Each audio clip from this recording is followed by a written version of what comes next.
the one sleep habit linked to a longer life one sleep habit. You may already know that sleep matters. You may even try to get 7 or 8 hours every night. But there is another part of sleep that many people ignore, and it may matter more than simply counting hours.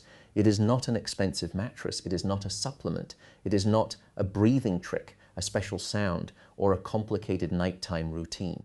It is regularity, going to sleep and waking up at reasonably consistent times, day after day. That sounds almost too simple.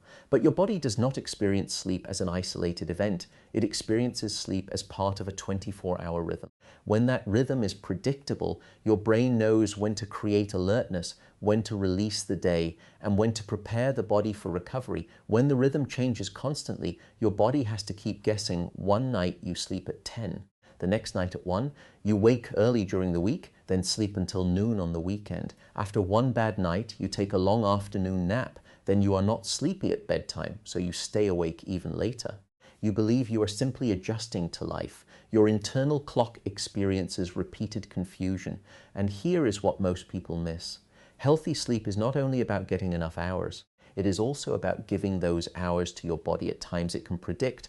Your brain contains an internal timing system often called the circadian rhythm. It helps coordinate sleep, alertness, body temperature, hormone timing, digestion, and many other processes across the day and night. This clock listens to patterns. Morning light tells it that the day has begun. Darkness tells it that night is approaching. Movement, meals, caffeine, activity, bedtime, and wake time all act like smaller signals supporting that rhythm.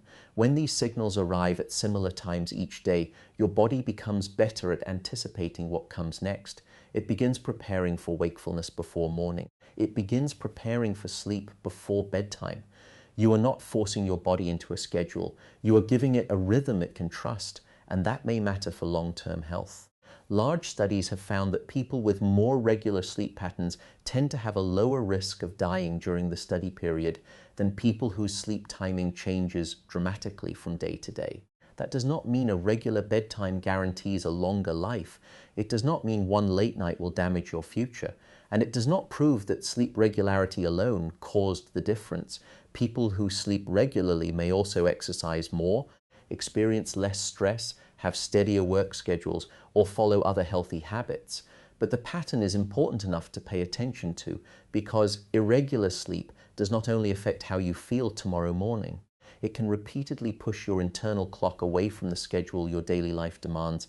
Imagine changing time zones several times every week without traveling anywhere.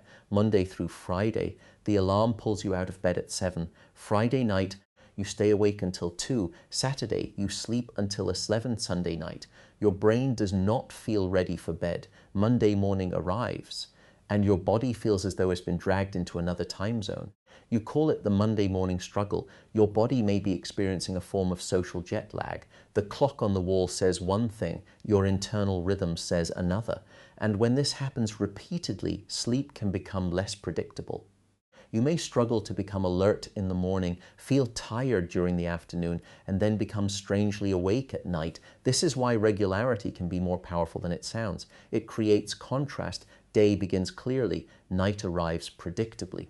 The brain no longer has to guess when it should create energy and when it should prepare for rest. But there is an important detail. Regular sleep does not mean forcing yourself into bed at exactly the same minute every night, even when you are not sleepy. And it does not mean waking yourself after only 5 hours, because consistency matters more than duration. You still need enough sleep. For most adults, that generally means at least 7 hours, although individual needs vary. Regularity cannot make chronic sleep deprivation healthy. A consistent 6-hour schedule is still likely to leave many people under-rested. The goal is not regularity instead of sufficient sleep.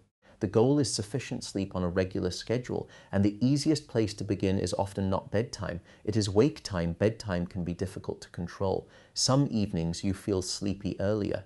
Other evenings work, family, stress, or social responsibilities delay you. But wake time can become the anchor that stabilizes the rest of the rhythm. When you rise at roughly the same time most days, your brain receives a predictable morning signal. If you then expose yourself to natural light and begin moving, that signal becomes stronger. Your body starts learning when the day begins, and when morning becomes clearer, nighttime can gradually become clearer too. This does not mean you must never sleep later. Life happens. You may have a late event, travel, illness, a crying child, exams, work demands, or a genuinely bad night. Sleep health should support your life, not make you afraid of living it. The problem is not occasional variation. The problem is large, repeated swings that become your normal pattern. So tonight, do not try to rebuild your entire schedule at once. Choose one realistic wake time, a time you can maintain on work days and move only slightly on weekends. Then count backward far enough to give yourself a proper opportunity to sleep. If you need 8 hours and want to wake at 7, being in bed at 1 in the morning will not create enough space. Your schedule must protect both regularity and duration. Next, make morning obvious. Open the curtains, step outside for natural light when possible, move your body gently, drink water. Do not remain in a dark room scrolling for the first half hour after waking. Your brain needs a clear message that night has ended. Then make evening obvious too. Dim the lights as bedtime approaches. Reduce intense work and emotional stimulation. Move your phone away from the pillow. Stop drinking caffeine early enough that it is less likely to interfere with the night down tomorrow's most important tasks, so your mind does not need to hold them in bed.